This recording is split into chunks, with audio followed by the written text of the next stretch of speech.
بسم اللہ الرحمن الرحیم. دس از ماہم محمود ہیئر. السلام علیکم. انسان جس کو اشرف المخلوقات کا درجہ دیا گیا ہے، انہی میں موجود ایک وجود بیٹی کا بھی ہے، جس کو اللہ تعالیٰ نے کئی روپ عطا کیے ہیں. کہیں وہ ماں ہے، کہیں بہن ہے، کہیں بیوی ہے، تو کہیں بیٹی ہے. لیکن اگر ہم غور کریں تو ہم نے بیٹی کو کس مقام پر لا کھڑا کیا ہے؟ کہیں ڈاکٹر عافیہ جیسی بیٹی کو اس کے ناکردہ گناہوں کی سزا دی جاتی ہے، تو کہیں زینب جیسی بیٹی کی عزت کو تار تار کر دیا جاتا ہے، اور کہیں شیخ دانش جیسے درندے اور ناسور بن کے ہمارے معاشرے میں پل رہے ہیں. اور اگر کوئی بیٹی ان جیسے درندوں سے محفوظ رہ جائے تو اس کو گھر کی چار دیواری میں ذہنی اذیت دے دے کے مار دیا جاتا ہے.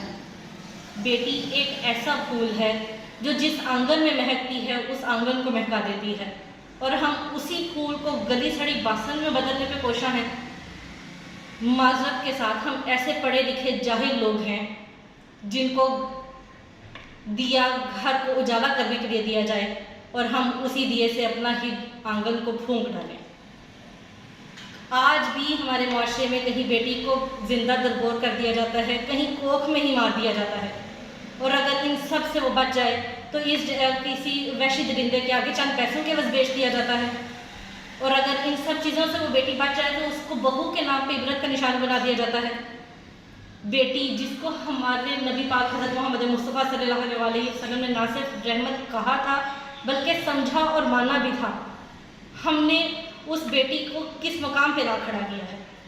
ہماری آپ سب سے التجا ہے کہ خدا را اب دوسروں کی بیٹی کو اپنا نہیں سمجھ سکتے تو کم از کم اپنی بیٹی کو تو اپنا سمجھنا سیکھیے. شکریہ.